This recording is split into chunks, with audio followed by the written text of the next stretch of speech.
आप जाएंगे उत्तराखंड में बद्रीनाथ, वहाँ पर क्या है 1.25 लाख पहाड़ी है और 1.25 लाख पहाड़ी का राजा है बद्री विशाल। बद्रीनाथ में जाओ, पहाड़ी पहाड़ी का पूजा करिए और दर्शन करिए।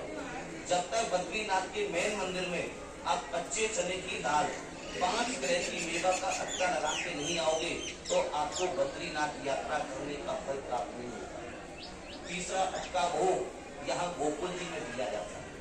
यहाँ ब्रज में 5,500 मंदिर है।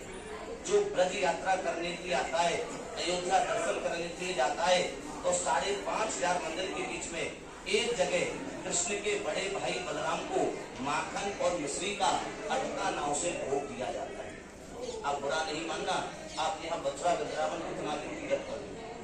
जब तक यहाँ ब्रज के राजा का दर्शन नहीं करोगे, पूजा नहीं करोगे, अटका नहीं लगाओगे, तो ब्रज यात्रा करने का फल प्राप्त नहीं होता है।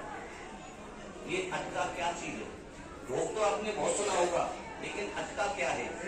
शास्त्रों के अनुसार आप लोग और हम लोग 2 दिन अटकते हैं। पहला हम लोग अटकते हैं अपने माँ के गर्भ में। 9 महीने हम लोग उल्टे लटके रहते हैं, मल और मूत्र में पड़े रहते हैं, नरक में पड़े रहते हैं। भगवान से प्रार्थना करते हैं कि प्रभु मुझको इस नरक से निकाल। मैं पृथ्वी पर आऊंगा, तेरा भजन करूंगा, पाठ करूंगा, पूजा करूंगा, गौदान करूंगा, गौ सेवा करूंगा। लेकिन इस पृथ्वी पे आकर माया में फंस जाते हैं कि अभी हमको भी मकान बनाना है, अभी दुकान बनाना है, बेटे का शादी करना है, पूरा जीवन निकाल देते हैं। भूल जाते हैं कि हम प्रभु से कुछ वादा करके आए। जब हम भूल जाते हैं तो दोबारा हम लोग वहां पर मरने के बाद लास्ट में पड़ती है वैतरणी। जिसने अपने जीवन में गौदान किया है, गौ माता पूंछ पकड़कर वैतरणी नदी से पार करा देगी और जो पापी आत्मा होती है वो उसी में अटका रहता है। हजारों सालों तक उस नदी में पड़ा रहता है।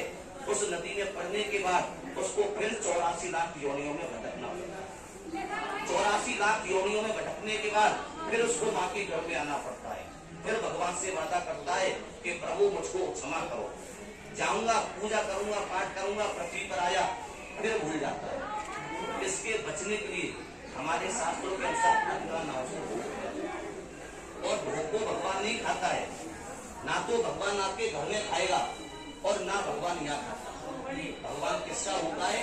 हमारे भोग का जो पैसा आता है उसका पहला भाग गोकुल की हजारों गौ माता की सेवा की जाती है, जिससे आपको और आपके परिवार को गोकुल में गौदान करने का सबसे बड़ा फल प्राप्त होता है। दूसरे भाग से हजारों साधु संत ब्राह्मणों को भोजन मिलता है। तीसरे भाग से ब्रज के 5,500 मंदिरों का धूप चंदन आरती पूजा सेवा होता है। और चौथे भाग से यहाँ भगवान को भोग